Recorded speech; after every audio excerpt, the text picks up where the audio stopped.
بس يا ابني بس خلاص. بقول لك لو سمحت، هي دي شركه نجيب ساويرس؟ ايوه شركه نجيب ساويرس. بس معلش يا فندم، انا كنت طالب منك طلب. اتفضل. انا ابني ليه يومين ما جبتلوش اللبن، لو ممكن يعني تديني 100 جنيه اجيب بيها اللبن ابقى شاكر جدا. ايه شغل الشحاته ده؟ انت مين عينك هنا؟ هي دي اشكال تتعين في شركه زي دي؟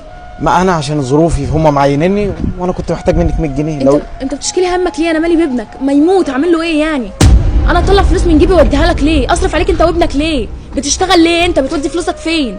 اكيد بتتصرمح بيها. الاشكال اللي زيك اكيد بتشرب حاجه. بقول لك ابني تعبان انا بس.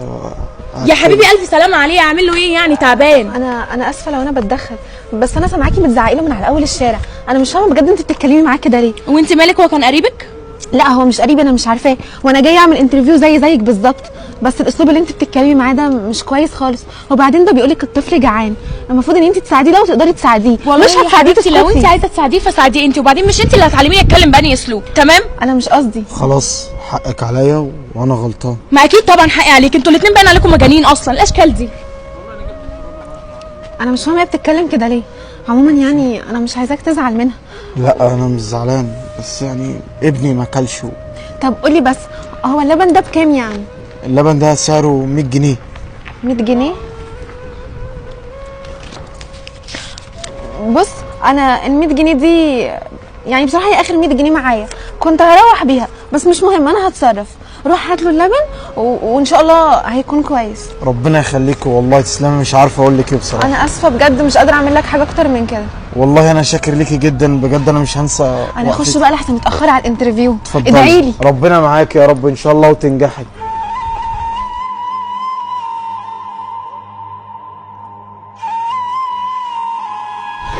السلام عليكم. السلام ورحمة الله وبركاته. معلش ابني بيرضع لبن وانا مش معايا فلوس، فكنت محتاج منك اي فلوس حتى لو 100 جنيه اجيب علبه لبن لابني. اصل معلش والله ليه يومين لا بيرضع ولا في حد ياكل وامه ماتت. الله يرحمه. امين. طب وانت مش شغال ليه؟ ما انا ظروفي على قدي وهو ليه يومين والقبض لسه ما نزليش، لو ينفع يعني ممكن. طب طالما انت مش قد الخلفه بتخلفه ليه؟ وانت مش قادر تصرف عليه؟ ما الظروف بقى وانت فاهم. الظروف هي اللي بتحوج حاجه شبه كده. ما تشتغل يا اخويا وشوف شغلك، مش قد ما تخلفوش. انا كنت لكن محتاج هتقعد تشحت عليه. انا كنت محتاج منك بس 100 جنيه مش اكتر. انت محتاج 100 جنيه بس؟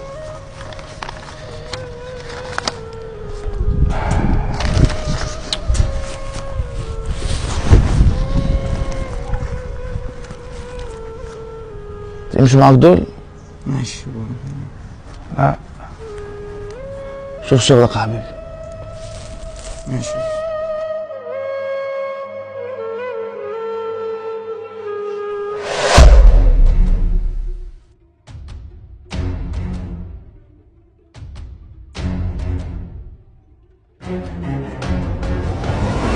انا عايز اطلب عصير. لا ميرسي شكرا. بيعملوا مانجا تحفه. السلام عليكم. السلام ورحمه الله وبركاته. استاذ عرفات صاحب الشركه اللي انتوا فيها. ازي حضرتك؟ ايه اخبارك؟ الحمد لله يا رب دايما. اشتغلت في شركه ايه قبل كده؟ انا كنت شغال في شركه الام دي اي. جميل. بس ومعايا كمان هتلاقي هنا في السي في كورسات كتير قوي. ايه انت عندك خبره كبيره. يعني انا اي حته هتحطني فيها هتلاقيني ساعات ان شاء الله. وانت اشتغلت فين قبل كده؟ كنت اتش ار في شركه العربي ومعايا 3 لغات. جميل. ده كلكم ما شاء الله، يعني انتوا كنتوا مع شركات كويسه الحمد لله انا مش عارف في اي حاجه. يا رب دايما. وانت كنت شغاله فين؟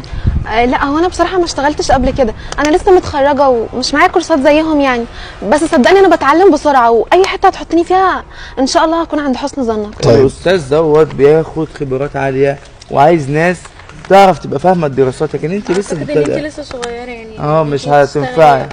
يعني انتوا شايفين انها تشتغل ولا لا؟ بصراحه يعني انا لو عندي شركه ما شغلهاش طبعا. انا عايزه ناس عندها خبره. وانت؟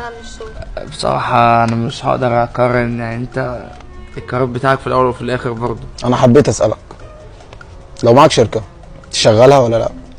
عن نفسي انا لا طبعا. طب كويس. هات الورق بتاعك. اتفضل عبده.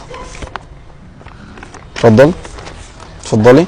قلت لك احنا بنتقابل طبعا انتوا يمكن اول مره تقابلوني، بس لا بالعكس احنا اتقابلنا قبل كده، بس انتوا ما تاخدوش بالكم. احنا اتقابلنا قبل كده؟ اتقابلنا. فين؟ فين؟ قابلنا بره. بره فين؟ في مكان عام؟ انا الراجل اللي كان معاه الطفل فرد الامن، مش فاكرينه؟ انت بتشكيلي همك ليه؟ انا مالي بابنك، ما يموت اعمل له ايه يعني؟ طالما انت مش قد الخلفه بتخلفه ليه؟ الطفل الصغير اللي عايز لبن. بقى انت فرد الامن اللي كان بره؟ اه